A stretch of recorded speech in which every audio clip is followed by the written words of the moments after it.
नमस्कार फ्रेंड्स, आज हूँ 27 डिसेम्बर शनिवार सकाल 22टी गुरुत्वपूर्ण खबर सह स्वागत करुँच प्रिय YouTube channel Harish Odia TV को। समस्त को अनुरोध वीडियो को समस्ते शेष पर्यंत देखा सहित वीडियो गोटे लाइक करेंगे। जदि चैनल को नुआ कर आसते चैनल को सब्सक्राइब करने और पाखर बेल आइकन क्लिक करने यहपरी लाटेस्ट अपडेट पाइबा। चलतु संपूर्ण खबर उपर नजर पकाइबा। मुख्यमंत्री बस सेवा स्कूल पिलांको मागणा सेवा ड्रप आउट संख्या रोकने पदक्षेप अधिक स्कूल को यातायात बढ़ावा नुआ रूट प्रस्तुत कर ओएसआरटीसी 50% रिहाती बदल में मुख्यमंत्री बस सेवा योजना अधीन छात्र छात्री मागणा बस यात्रार व्यवस्था करा। समस्त स्कूल छात्र छात्री एक वैध छात्र परिचय पत्र उपस्थापन करिबो किबा स्कूल यूनिफॉर्म पिंधिबा उपरे इलेक्ट्रॉनिक टिकेट इश्यू मशीन रे एक शून्य टिकेट जेनेरेट करा जिवो। तदनुसार ओएसआरटीसी सॉफ्टवेयर एप्लिकेशन रे आवश्यक परिवर्तन करने को पड़ो। रूट रे सर्वाधिक संख्यक स्कूल को अंतर्भुक्त करने ओएसआरटीसी द्वारा विद्यमान बस रूट एवं बस समय पुनः समीक्षा करा। परवर्ती खबर, वर्षा आरंभ ही सृष्टि हो पारे लघुचाप। दक्षिण बंगोपसागर में लघुचाप संभावना रही। तरंगान्वित वायु और बादलर घनत्व वृद्धि पड़ी पाणीपागर कारक गुड़िक प्रभाव में लघुचाप सृष्टि होगा नहीं आकलन कर पाणीपाग विशेषज्ञ।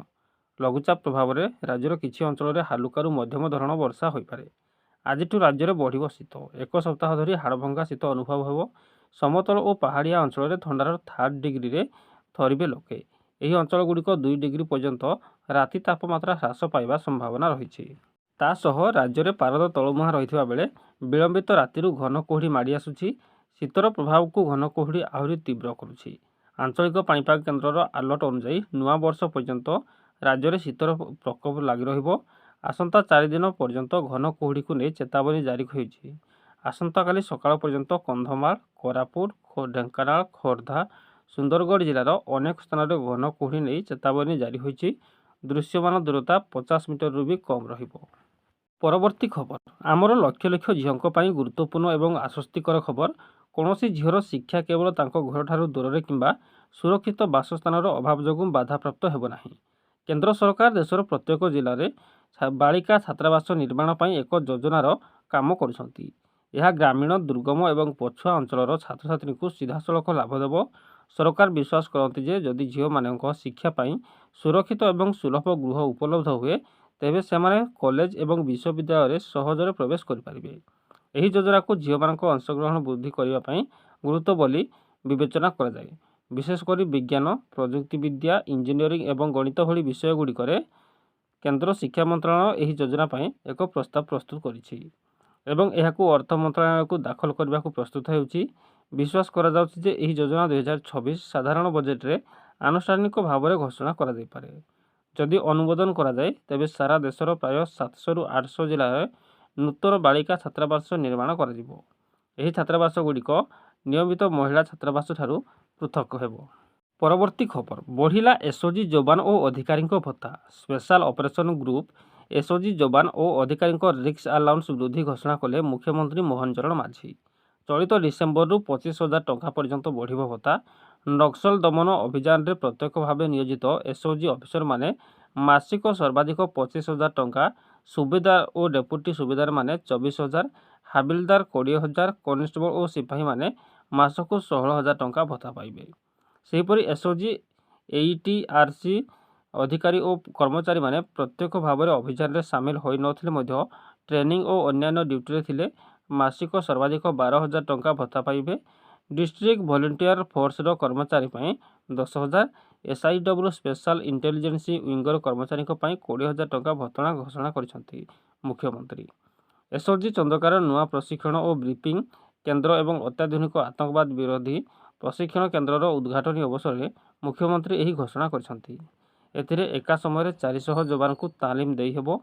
एथिसह 16टी जिले में 16टी थाना गृह, 70टी क्वार्टर्स, ऑफिस गृह, बाराक, अस्त्रागार, प्रशासनिक बिल्डिंग आदि प्रकल्प उद्घाटन करिसेंती मुख्यमंत्री। यह कार्यक्रम में पुलिस डीजी जोगेश बहादुर खुरानिया जोग देते।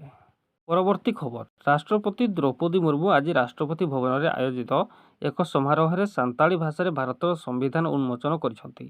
यही अवसर में राष्ट्रपति कहते जे यह समस्त सांताली लोकों गर्व एवं खुशीर विषय। भारतर संविधान एवं सांताली भाषा ଅଲ୍ ଚିକି ଲିପିରେ ଉପଲବ୍ଧ। ସେମାନଙ୍କୁ ନିଜ ଭାଷାରେ ସମ୍ବିଧାନ ପଢ଼ିବା ଏବଂ ବୁଝିବା ସହଜ ହେବ।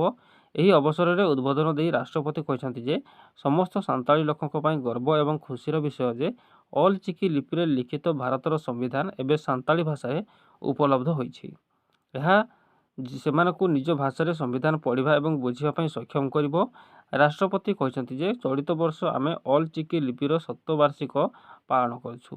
ଏହି ଶତବାର୍ଷିକୀ ବର୍ଷରେ ଭାରତର ସମ୍ବିଧାନକୁ ଅଲ୍ ଚିକି ଲିପିରେ ପ୍ରକାଶ କରିଥିବାରୁ ସେ କେନ୍ଦ୍ର ଆଇନ ଓ ନ୍ୟାୟ ମନ୍ତ୍ରୀ ଏବଂ ତାଙ୍କ ଦଳକୁ ପ୍ରଶଂସା କରିଛନ୍ତି। ଏହି ଅବସରରେ ଭାରତର ଉପରାଷ୍ଟ୍ରପତି ସିପି ରାଧାକ୍ରିଷ୍ଣନ ଏବଂ କେନ୍ଦ୍ର ଆଇନ ଓ ନ୍ୟାୟ ରାଷ୍ଟ୍ରମନ୍ତ୍ରୀ ଅର୍ଜୁନ ରାମ ମେଘୱାଲ ପ୍ରମୁଖ ସମ୍ମାନିତ ଅତିଥି ଭାବେ ଉପସ୍ଥିତ ଥିଲେ। ସାନ୍ତାଳୀ ଭାଷା ଯାହା 2003 96ତମ ସଂଶୋଧନ ଆଇନ ମାଧ୍ୟମରେ ସମ୍ବିଧାନର 8ମ ଅନୁସୂଚୀରେ ଅନ୍ତର୍ଭୁକ୍ତ କରାଯାଇଥିଲା, ତାହା ଭାରତର ଅନ୍ୟତମ ପ୍ରାଚୀନ ଜୀବନ ଭାଷା। ଓଡ଼ିଶା, ଝାଡ଼ଖଣ୍ଡ, ପଶ୍ଚିମବଙ୍ଗ ଏବଂ ବିହାରର ବହୁ ସଂଖ୍ୟକ ଆଦିବାସୀ ଜନସଂଖ୍ୟା ଏହି ଭାଷାରେ କଥା ହୁଅନ୍ତି। ପରବର୍ତ୍ତୀ ଖବର 2025 ଶେଷ ହେବାକୁ ଯାଉଛି, କିନ୍ତୁ ସୁନା ଏବଂ ରୂପାର ଚମକ କମିବାର କୌଣସି ନାଁ ଧରୁନାହିଁ। ବର୍ଷର ଶେଷ ଦିନଗୁଡ଼ିକରେ ସୁନା ଏବଂ ରୂପା ଉଭୟ ରେକର୍ଡ ସର୍ବୋଚ୍ଚ ସ୍ତରରେ ପହଞ୍ଚିଛି। ଡିସେମ୍ବର 26 ତାରିଖ ସକାଳେ ସାରା ଦେଶର ସୁନା ବଜାରରେ ସୁନାର ମୂଲ୍ୟ ନୂତନ ଇତିହାସ ସୃଷ୍ଟି କରିଛି। ସେହିପରି ରୂପାର ମୂଲ୍ୟରେ ମଧ୍ୟ ବଡ଼ ବୃଦ୍ଧି ଦେଖିବାକୁ ମିଳିଛି। ଆଜି ରାଜଧାନୀ ଦିଲ୍ଲୀରେ 24 କ୍ୟାରେଟ୍ ସୁନାର ମୂଲ୍ୟ ପ୍ରତି 10 ଗ୍ରାମକୁ 1,39,410ରେ ପହଞ୍ଚିଥିବା ବେଳେ 22 କ୍ୟାରେଟ୍ ସୁନା ମୂଲ୍ୟ 10 ଗ୍ରାମକୁ 1,27,810ରେ ଛୁଇଁଛି। ସେହିପରି ମୁମ୍ବାଇରେ 24 କ୍ୟାରେଟ୍ ସୁନା ପ୍ରତି 10 ଗ୍ରାମକୁ 1,39,260ରେ ବିକ୍ରି ହେଉଥିବା ବେଳେ 22 କ୍ୟାରେଟ୍ 1,27,660ରେ ବିକ୍ରି ହେଉଛି। ସେହିପରି 26 ଡିସେମ୍ବରରେ ରୂପା ଦର 8,460 ଟଙ୍କା ବଢ଼ି 2,32,741ରେ ପହଞ୍ଚିଛି। ଅନ୍ତର୍ଜାତୀୟ ବଜାରରେ ରୂପାର ସ୍ପଟ୍ ମୂଲ୍ୟ ଆଉନ୍ସ ପ୍ରତି 72.70 ଡଲାରରେ ପହଞ୍ଚିଛି। ଚଳିତ ବର୍ଷ ଏପର୍ଯ୍ୟନ୍ତ ବିଦେଶୀ ବଜାରରେ ରୂପା ମୂଲ୍ୟ 151% ଏବଂ ଘରୋଇ ବଜାରରେ ପ୍ରାୟ 153% ବୃଦ୍ଧି ପାଇଛି। କ୍ରମାଗତ ଭାବରେ ବୃଦ୍ଧି ପାଉଥିବା ମୂଲ୍ୟ ପୁଣି ଥରେ ସୁନାକୁ ଏକ ଦୃଢ଼ ନିବେଶ ବିକଳ୍ପ ଭାବରେ ପ୍ରତିଷ୍ଠିତ କରିଛି। ସୁନା ମୂଲ୍ୟ ବୃଦ୍ଧିରେ ଅନ୍ତର୍ଜାତୀୟ ବଜାର ଏକ ପ୍ରମୁଖ ଭୂମିକା ଗ୍ରହଣ କରୁଛି। ବିଶ୍ୱ ବଜାରରେ ସୁନାର ସ୍ପଟ୍ ମୂଲ୍ୟ ଆଉନ୍ସ 4,525.96 ଡଲାରରେ ପହଞ୍ଚିଛି। ବିଶେଷଜ୍ଞଙ୍କ ଅନୁଯାୟୀ ଚଳିତ ବର୍ଷ ଏପର୍ଯ୍ୟନ୍ତ ସୁନା ପ୍ରାୟ 73.7% ବୃଦ୍ଧି ପାଇଛି। ପ୍ରମୁଖ ନିବେଶ ବ୍ୟାଙ୍କ ଗୋଲ୍ଡମ୍ୟାନ୍ ସାକ୍ସ ଆକଳନ କରିଛି ଯେ ଆସନ୍ତା ବର୍ଷ ଡିସେମ୍ବର ସୁଦ୍ଧା ସୁନା ପ୍ରତି ଆଉନ୍ସ 4,900 ଡଲାରରେ ପହଞ୍ଚିପାରେ। ବ୍ୟାଙ୍କ କହିଛି ଯେ ବିଶ୍ୱର ଅନେକ କେନ୍ଦ୍ରୀୟ ବ୍ୟାଙ୍କ ନିରନ୍ତର ସୁନା କ୍ରୟ କରୁଛନ୍ତି, ଯାହା ଭବିଷ୍ୟତରେ ମଧ୍ୟ ମୂଲ୍ୟକୁ ସମର୍ଥନ ଯୋଗାଇବ। ପରବର୍ତ୍ତୀ ଖବର ହଜିବ ଶତ୍ରୁନିଦ, ଥରିବ ଆତଙ୍କ ସ୍ଥାନ, ଆସୁଛି ବ୍ରହ୍ମୋସର ନୂଆ ଭର୍ସନ। ଅପରେସନ ସିନ୍ଧୁ ସମୟରେ ପାକିସ୍ତାନର 6ଟି ଏୟାରବେସ୍ ଧ୍ୱଂସ କରି ବିଶ୍ୱରେ ଦୃଷ୍ଟି ଆକର୍ଷଣ କରିଥିବା ଭାରତର ସୁପରସୋନିକ୍ ବ୍ରହ୍ମୋସ କ୍ରୁଜ୍ କ୍ଷେପଣାସ୍ତ୍ର ଆହୁରି ଶକ୍ତିଶାଳୀ ହେବାକୁ ଯାଉଛି। ପ୍ରତିରକ୍ଷା ସୂତ୍ର ଅନୁଯାୟୀ ବ୍ରହ୍ମୋସ ରେଞ୍ଜ, ଗତି ଏବଂ ଆକ୍ରମଣ କ୍ଷମତାକୁ ଆହୁରି ଉନ୍ନୀତ କରାଯାଉଛି। ବର୍ତ୍ତମାନ ଏହାର ରେଞ୍ଜ ପ୍ରାୟ 300 କିଲୋମିଟର, କିନ୍ତୁ ନୂଆ ସଂସ୍କରଣରେ ଏହା 450ରୁ 800 କିଲୋମିଟର ପର୍ଯ୍ୟନ୍ତ ବିସ୍ତାର କରିବା ପାଇଁ କାର୍ଯ୍ୟକ୍ରମ ଚାଲିଛି। ଏହି ନୂଆ କ୍ଷେପଣାସ୍ତ୍ର ଆସିବା ସହିତ ପାକିସ୍ତାନର ରାଜଧାନୀ ଇସଲାମାବାଦକୁ ଦିଲ୍ଲୀରୁ ଟାର୍ଗେଟ୍ କରାଯାଇପାରିବ। ଦିଲ୍ଲୀ ଏବଂ ଇସଲାମାବାଦ ମଧ୍ୟରେ ଆକାଶମାର୍ଗ ଦୂରତା 700 କିଲୋମିଟର। ବ୍ରହ୍ମୋସର ଏକ ହାଲୁକା ସଂସ୍କରଣ ମଧ୍ୟ ବିକଶିତ କରାଯାଇଛି। ପ୍ରାୟ 2.5 ଟନ୍ ଓଜନର ବ୍ରହ୍ମୋସର ଏକ ସ୍ୱତନ୍ତ୍ର ସଂସ୍କରଣକୁ ସୁଖୋଇ MKI-30 ଲଢୁଆ ବିମାନ ତଳେ ସ୍ଥାପନ କରିବା ପାଇଁ ଡିଜାଇନ୍ କରାଯାଇଛି। ପ୍ରୋଜେକ୍ଟ ଡିଜାଇନ୍ ବୋର୍ଡରୁ ଅନୁମୋଦନ ପାଇବା ପରେ ଏହି ସଂସ୍କରଣ ବର୍ତ୍ତମାନ ପରବର୍ତ୍ତୀ ପର୍ଯ୍ୟାୟରେ ପହଞ୍ଚିଛି। ବର୍ତ୍ତମାନ ଅଧିକ range BrahMos missile ground trial ପାଇଁ ପ୍ରସ୍ତୁତି ଚାଲିଛି। ସବୁକିଛି ଯୋଜନା ଅନୁଯାୟୀ ହୁଏ, ତେବେ ବ୍ରହ୍ମୋସର ଏହି ନୂଆ ସଂସ୍କରଣରେ ପ୍ରଥମ ପରୀକ୍ଷଣ 2027 ଶେଷ ସୁଦ୍ଧା ହେବ। ପରବର୍ତ୍ତୀ ଖବର ଭାରତ ସଞ୍ଚାର ନିଗମ ଲିମିଟେଡ୍ ନୂତନ ବର୍ଷ ଏବଂ ଖ୍ରୀଷ୍ଟମାସ ପାଇଁ ଏକ ସ୍ୱତନ୍ତ୍ର ଅଫର ଲଞ୍ଚ କରିଛି। କମ୍ପାନୀ ଏହାର କିଛି ପ୍ରିପେଡ୍ ପ୍ଲାନ୍ରେ ଅଧିକ ଡାଟା ପ୍ରଦାନ କରୁଛି। BITV ସହିତ ପ୍ରିପେଡ୍ ପ୍ଲାନ୍ଗୁଡ଼ିକ 100 GB ଫ୍ରି ଡାଟା ପ୍ରଦାନ କରେ। ଏହା ସହିତ ୟୁଜରମାନଙ୍କୁ 400ରୁ ଅଧିକ ଲାଇଭ୍ ଟିଭି ଚ୍ୟାନେଲ ଏବଂ OTT ଆପ୍ ପାଇଁ ଫ୍ରି ସବସ୍କ୍ରିପସନ୍ ପ୍ରଦାନ କରାଯାଏ। ଭାରତ ସଞ୍ଚାର ନିଗମ ଲିମିଟେଡ୍ ଏହାର ଅଫିସିଆଲ ଏକ୍ସ ହ୍ୟାଣ୍ଡେଲ ମାଧ୍ୟମରେ ଏହା ଘୋଷଣା କରିଛି। BSNLର ଖାସ୍ ଅଫର BSNL ଇଣ୍ଡିଆ ଏହାର ଅଫିସିଆଲ ଏକ୍ସ ହ୍ୟାଣ୍ଡେଲରେ BITV ପ୍ଲାନ୍ରେ ଉପଲବ୍ଧ ଅଫରଗୁଡ଼ିକର ଘୋଷଣା କରିଛି। ଏହି ଅଫର ଡିସେମ୍ବର 24ରୁ ଜାନୁଆରୀ 31, 2026 ପର୍ଯ୍ୟନ୍ତ ଉପଲବ୍ଧ ହେବ। एथिरे यूजर्स को फ्री चैनल सहित डाटा प्रदान कराଯାଉଛି। बीएसएनएल बीआई टीवी प्लान विषय कहवाकू गले यह 251 टंकार उपलब्ध। एथिरे व्यवहारकारी माने 400 रु अधिक लाइव टीवी चैनल आक्सेस पाती, जो अनेक प्रीमियम टीवी चैनल मध्य सामिल। यह सहित यह 23 रु अधिक ओटीटी एप्स आक्सेस प्रदान करिवो, जो जियो हॉटस्टार, सोनी लिव इत्यादि सामिल रही। बीएसएनएल नुआ वर्ष अवसर में यार किसी प्रीपेड प्लान सहित फ्री डाटा ऑफर घोषणा करिछि। यूजर्स माने एबे कंपनी मनोनीत 2GB एवं 2.5GB दैनिक डाटा प्लान रे यथाक्रमे 2.5GB एवं 3GB दैनिक डाटा पाइबे। कंपनी यार एसटीवी 225, एसटीवी 347, एसटीवी 485 एवं पीवी 2399 प्लान रे यही ऑफर देछि। 225 टंकार प्लान रे वैलिडिटी 30 दिन सहित आसी थाए। यही प्लान रे यूजर्स माने एबे 2.5GB बदल रे प्रतिदिन 3GB डाटा पाइबे। एथिरे यूजर्स माने प्रतिदिन 100टी फ्री एसएमएस सहित सारा भारत में अनलिमिटेड कॉलिंग एवं फ्री नेशनल रोमिंग रो सुविधा पाइबे। बीएसएनएल 347 टंका, 485 टंका एवं 2399 टंका प्लान रे एबे यूजर्स मानकू 2GB बदल रे 2.5GB दैनिक डाटा प्रदान करा जिवो। एही प्रीपेड प्लान गुड़िकर unlimited calling, free national roaming एवं प्रतिदिन 100टी फ्री एसएमएस मध्य उपलब्ध। सरकारी कंपनीर एही प्रीपेड प्लान गुड़िकर वैलिडिटी यथाक्रमे 50 दिन, 72 दिन एवं 365 दिन सहित आसी थाए। परवर्ती खबर, वाजपेयी सुशासनर मंत्र और मोदी प्रशासनिक संस्कार को पाथेय करी 18 मासरे बीजेपी सरकार राज्य में 4.5 कोटी लोकों कल्याण पर कार्यरत।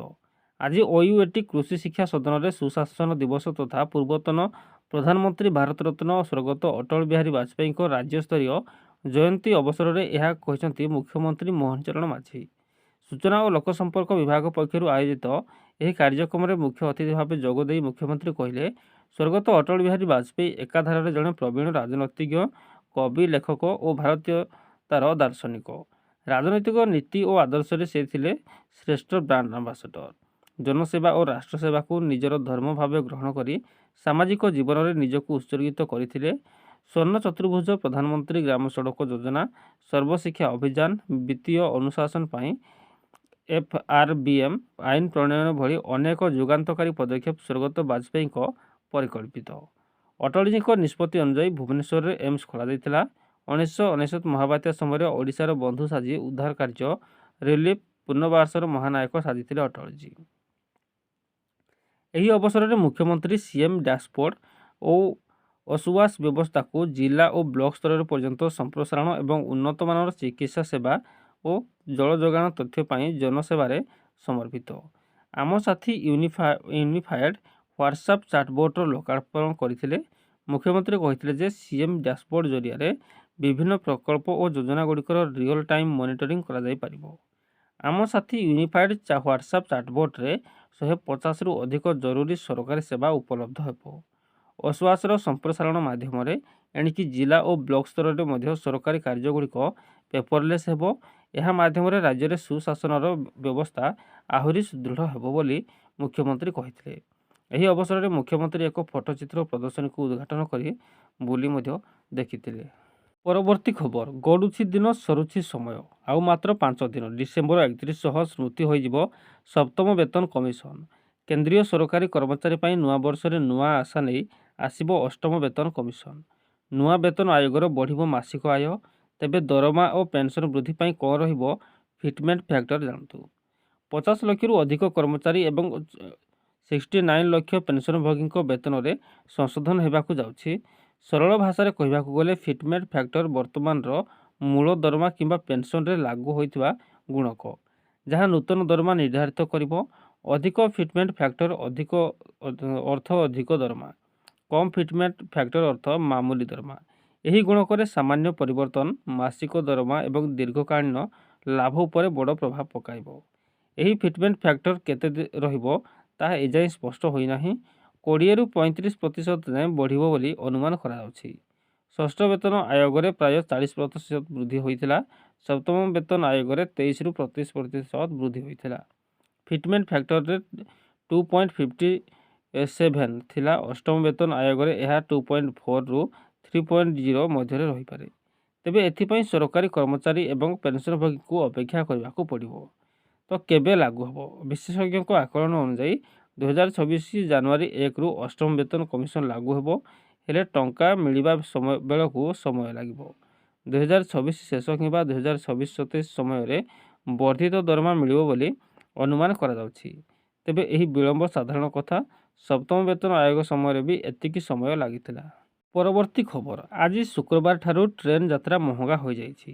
ରେଳ ମନ୍ତ୍ରଣାଳୟ ଭଡ଼ା ବୃଦ୍ଧି ଘୋଷଣା କରିଛି, ଯାହା ଆଜିଠାରୁ ଲାଗୁ ହେବ। ଗୁରୁବାର ଦିନ ମନ୍ତ୍ରଣାଳୟ ଏକ ବିଜ୍ଞପ୍ତି ଜାରି କରି 215 କିଲୋମିଟରରୁ ଅଧିକ ଯାତ୍ରା ପାଇଁ ସାଧାରଣ ଶ୍ରେଣୀ ଟିକେଟର ମୂଲ୍ୟ ପ୍ରତି କିଲୋମିଟରରେ 1 ପଇସା ଏବଂ ସମସ୍ତ ଟ୍ରେନ୍ ପାଇଁ ମେଲ୍ ଏକ୍ସପ୍ରେସ୍ ଟ୍ରେନ୍ ଏବଂ ଏୟାର କଣ୍ଡିସନର ଏସି ଶ୍ରେଣୀର ଅଣ ଏସି ଟିକେଟର ମୂଲ୍ୟ ପ୍ରତି କିଲୋମିଟରରେ 2 ପଇସା ବୃଦ୍ଧି କରିଛି। ଡିସେମ୍ବର 21 ତାରିଖରେ ମନ୍ତ୍ରଣାଳୟ ଘୋଷଣା କରିଥିଲା ଯେ ଡିସେମ୍ବର 26 ଠାରୁ ଯାତ୍ରୀ ଭଡ଼ା ବୃଦ୍ଧି କରାଯିବ। ବର୍ଷ ମଧ୍ୟରେ ଏହା ଦ୍ୱିତୀୟ ଥର ଯେବେ ମନ୍ତ୍ରଣାଳୟ ଯାତ୍ରୀବାହୀ ଟ୍ରେନ୍ ଭଡ଼ା ସଂଶୋଧନ କରିଛି। ପୂର୍ବ ଭଡ଼ା ଜୁଲାଇରେ ବୃଦ୍ଧି କରାଯାଇଥିଲା। ନିଜର ନିଷ୍ପତ୍ତିକୁ ଯଥାର୍ଥ ଦର୍ଶାଇ ମନ୍ତ୍ରଣାଳୟ କହିଛି ଯେ ଭଡ଼ାକୁ ସୁଲଭ କରିବାର ଉଦ୍ଦେଶ୍ୟ ହେଉଛି ଯାତ୍ରୀମାନଙ୍କ ପାଇଁ ଟିକେଟ୍ ସ୍ଥାୟିତ୍ୱ ଏବଂ ପରିଚାଳନାଗତ ସ୍ଥାୟିତ୍ୱ ମଧ୍ୟରେ ସନ୍ତୁଳନ ରକ୍ଷା କରିବା। ମନ୍ତ୍ରଣାଳୟ ଏକ ବିବୃତ୍ତିରେ କହିଛି ଯେ ସଂଶୋଧିତ ଭଡ଼ା ଗଠନ ଅନୁଯାୟୀ ଉପନଗରୀୟ ସେବା ଏବଂ ସିଜନ୍ ଟିକେଟ୍ ପାଇଁ ଭଡ଼ାରେ କୌଣସି ପରିବର୍ତ୍ତନ କରାଯାଇ ନାହିଁ। ଏଥିରେ ଉପନଗରୀୟ ଏବଂ ଅଣ ଉପନଗରୀୟ ରୁଟ୍ ଉଭୟ ଅନ୍ତର୍ଭୁକ୍ତ। ସାଧାରଣ ନନ୍ ଏସି ଅଣ ସେବା ପାଇଁ ଦ୍ୱିତୀୟ ଶ୍ରେଣୀ, ସାଧାରଣ ସ୍ଲିପର ଶ୍ରେଣୀ, ସାଧାରଣ ଏବଂ ପ୍ରଥମ ଶ୍ରେଣୀ ସାଧାରଣ ଭଡ଼ାକୁ ଗ୍ରେଡେଡ୍ ଉପାୟରେ ଯୁକ୍ତିଯୁକ୍ତ କରାଯାଇଛି। ସମାନ ଶ୍ରେଣୀଭିତ୍ତିକ ଭଡ଼ା ବୃଦ୍ଧି ରାଜଧାନୀ ଶତାବ୍ଦୀ, ଦୁରେନ୍ତା, ବନ୍ଦେ ଭାରତ, ତେଜସ୍, ହମସଫର, ଅମୃତ ଭାରତ, ଗରିବ ରଥ, ଜନଶତାବ୍ଦୀ, ଅନ୍ତର୍ଦ୍ଦୟ ଗତିମାନ, ଯୁବ ଏକ୍ସପ୍ରେସ୍, ନମୋ ଭାରତ ରାପିଡ୍ ରେଳ ସମେତ ଅନ୍ୟାନ୍ୟ ସ୍ୱତନ୍ତ୍ର ଟ୍ରେନ୍ ପାଇଁ ପ୍ରଯୁଜ୍ୟ ହେବ। ସଂରକ୍ଷଣ ଶୁଳ୍କ, ସୁପରଫାଷ୍ଟ ଶୁଳ୍କ ଇତ୍ୟାଦିରେ କୌଣସି ପରିବର୍ତ୍ତନ କରାଯାଇ ନାହିଁ। ଜିଏସ୍ଟି ଅପରିବର୍ତ୍ତିତ ରହିବ। ଏଥିରେ କୁହାଯାଇଛି ସଂଶୋଧିତ ଭଡ଼ା କେବଳ ଆଜି ଡିସେମ୍ବର 26 କିମ୍ବା ତାପରେ ବୁକ୍ ହୋଇଥିବା ଟିକେଟ୍ ପାଇଁ ପ୍ରଯୁଜ୍ୟ ହେବ। ଏହି ତାରିଖ ପୂର୍ବରୁ ବୁକ୍ ହୋଇଥିବା ଟିକେଟ୍ ପାଇଁ କୌଣସି ଅତିରିକ୍ତ ଶୁଳ୍କ ଲାଗିବ ନାହିଁ।